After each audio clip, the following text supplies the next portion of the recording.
Hi there, students. People sometimes ask me, you have a formality scale, so what's a 10? Try Absque Dubio.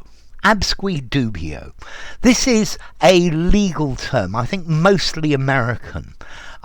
It means that a statement needs no proof. Absque, without dubio, doubt. Okay, and this is the idea of absque dubio. Absque in Latin, without, and dubio, doubt. So this means that something is clearly true. Yeah, a statement that needs no proof. Yeah, this statement is clearly true. Absque dubio. Yeah, there's no doubt about this. He's telling the truth, absque dubio, and then everybody's going to look at you and say, what the hell does that mean?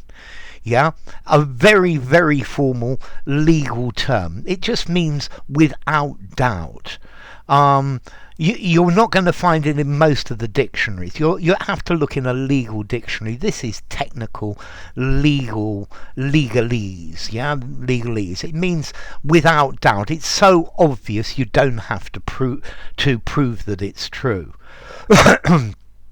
So people say, I think therefore I am, absque dubio. You see, I think everything is subject to doubt in this world, so I think maybe in reality nothing is absque dubio. But there you go, a 10 in formality for you to use. If you enjoyed the video, give it a rating, subscribe to my channel, and I will see you soon. Bye for now. Absque Dubio.